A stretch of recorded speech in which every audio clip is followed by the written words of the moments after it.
PCBWay is one of the leading PCB manufacturers out there, and it is the manufacturer I use for my products. Now, if you're either a hobbyist and or looking to create a final product, PCBWay is going to be a really great choice with their 24-hour and also assembly services. So go ahead and check the links down below.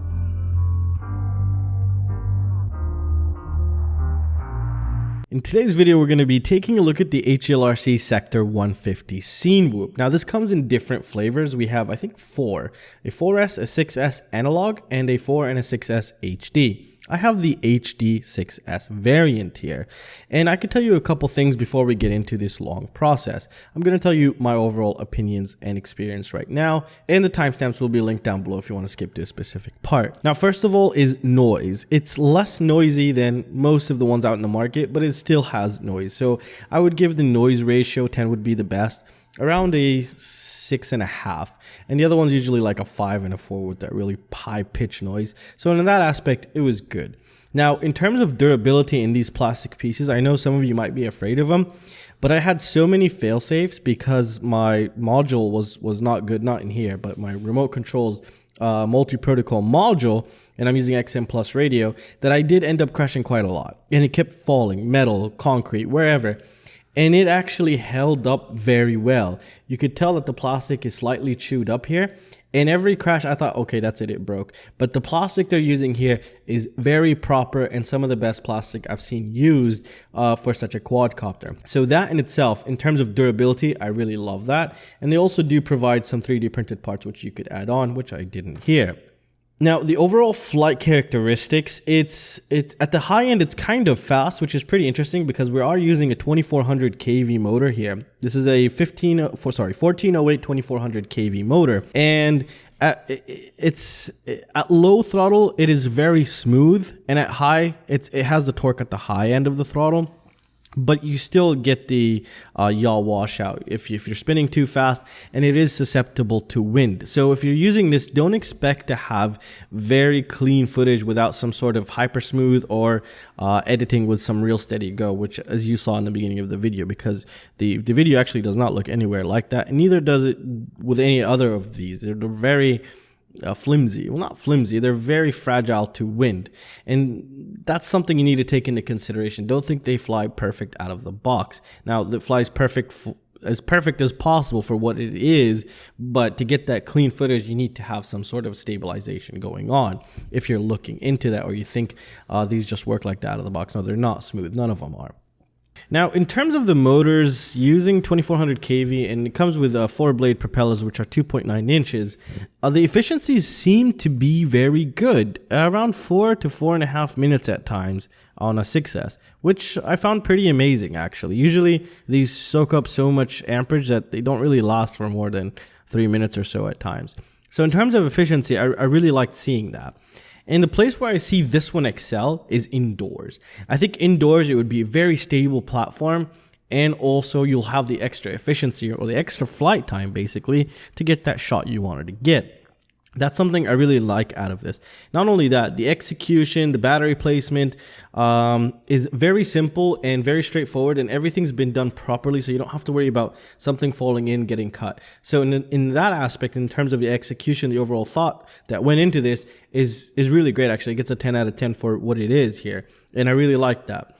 Now, if we move down to the components in here, since I have the HD variant, I have the Caddx Vista, which most of you already know what it is, and basically DJI is absolutely useless in Europe because we have 25 milliwatts and it is absolutely terrible to fly unless you hack it, which I don't usually hack, and I have to stay very close to it or else I'll lose video feed. But that's just me because I'm in Europe, but again, you can go ahead and bypass that if you want to take the risk.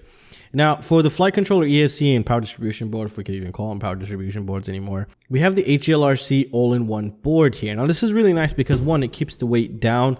Also, the repairability, you know, it's a love-hate relationship because let's just say ESC went bad, you're going to have to replace the whole board instead of one, or the 4-in-1 ESC usually. So that comes back to you how you want that. But usually in the typical type of scenarios, usually you want some sort of all-in-one to keep the weight down. So that's why they went that route. And so far, this board has been proving itself very reliable. I mean, I haven't had more than 20 flights yet, but as of right now, I could consider it as somewhat reliable, and you should be good to go into that perspective. Now, if you're purchasing with an XM Plus radio, there is something you need to do, or else your range will be dramatically decreased, which is use bigger plastic pieces for the antennas. And usually they don't even come this high, they come on the lower one down here. And the reason why they do it so short is so it could fit into the box. But I wish HGLRC would provide with just some spares, or maybe have them loose and just, you know, tape them onto the frame, and then when you get them, you stick them in there. I think that would be much better, HGLRC, and it'll improve the overall range on these, especially for the XM Plus radio. If you're using R9 or TBS Crossfire, you really don't care about that. It doesn't even matter, because you'll have that 900 megahertz long range system with its own antennas down here, and you'll be good to go. But if you're using something like this with a dual antenna and 2.4 gigahertz, that's something to take into consideration. And it's very important, because you don't want to be flying over one or over some people, and all of a sudden you fail safe right on top of somebody's head. That's not good. You don't want that. So that's something to take into consideration, heavily into consideration here. Now let's go ahead and move down to the accessories, or the accessories they provide you. Now they give you a TPU black mount here for your GoPro Hero Session type, which is the box camera or run cam.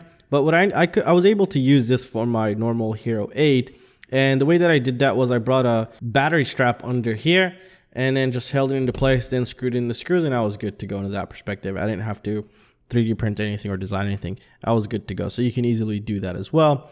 They also do provide you with some motor protectors and some extra screws, because you will need the longer screws when you put these into place here. So take that into consideration as well. They give you two sets of HQ props. These are 2.9 by 2.9 by 4. So 2.9 inch propellers by 29 pitch, and they're 4 blades. And they give you a bunch of extra screws and stuff also in the package.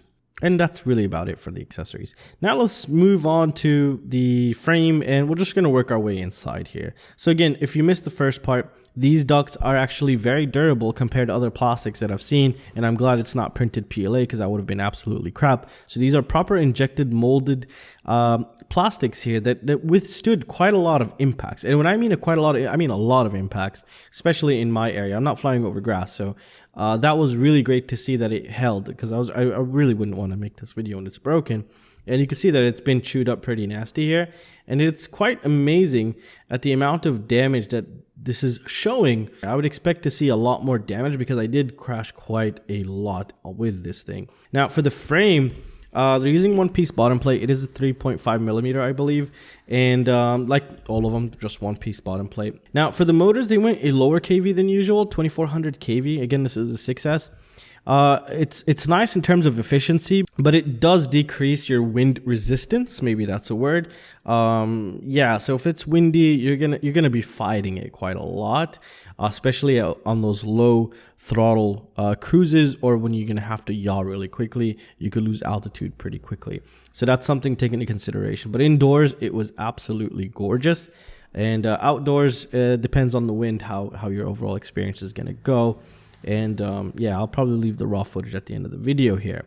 Now for the stack, there's really not much to talk about. It's a HGLRC Zeus all-in-one stack, the ESC flight controller all into one board here. It works really great. It's really nice because it keeps the weight down, but some people have love-hate relationships with these, because if something goes bad, you have to replace the whole board instead of just the 4-in-1 ESC. So, but in this case, this is what you kind of want to go for in a build like this. You want that all-in-one board to keep the weight down as much as possible, especially if you're rocking this fat-ass Hakcrc Vista right here. We also do see they have the low ESR capacitor installed, and it is very nicely shielded, or the legs are shielded from the capacitor here, so you don't have to worry about anything getting shorted right there. So that's, again, really nice. The overall execution is really good in my opinion, actually. Now the Hakcrc Vista, I really don't have to say much about it. Most of you know it. Here in Europe, I think it's absolutely useless, especially when you're running 25 milliwatts. I'm starting to hate them. The only best way to get good use out of them in Europe is to unlock them, but I'm not going to be doing that. So yeah, that's something to take into consideration here. In the US, you guys are lucky right now. You guys could just put this thing on full blast and just enjoy the living crap out of it. Here, it's not the case. But for some people, it's going to be amazing, especially in the US here. In Europe, you could always crack it, but that comes back to you. You handle the risk yourself. And for me, I currently don't do that. I keep it at 25 milliwatts, so I don't get into any trouble. And that is it, guys. I have nothing else to say. I give this as a total package of a Cinewhoop 8.5 out of 10, which is really great, very usable. But again, you need to do some post-processing like with any other Cinewhoop, so keep that in mind. And again, all the links are down below. If you could click those, it would greatly support the channel. And well, come join my Patreon. I do a ton of giveaways there and a lot of other things. You could click the link, check it out. If you like it, join. If you don't join. And yeah, I do a lot of premium stuff, giveaway, and everything is linked down below, guys. I'll see you guys in the next one. Peace.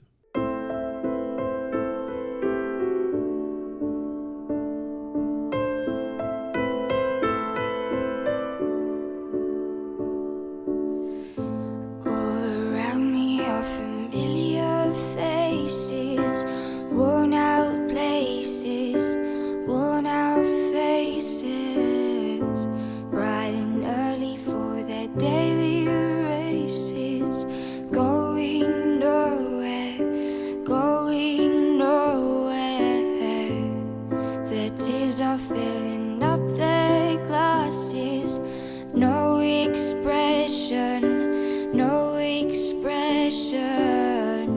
Hide my head, I wanna drown my sorrow. No tomorrow, no tomorrow. I find it kind of funny, I find it kind of sad. The dreams in which I'm dying are the best I've ever had. Find it hard to tell you, I find it hard to take. When people run in circles, it's a very, very mad world. Mad world. Children waiting for the day they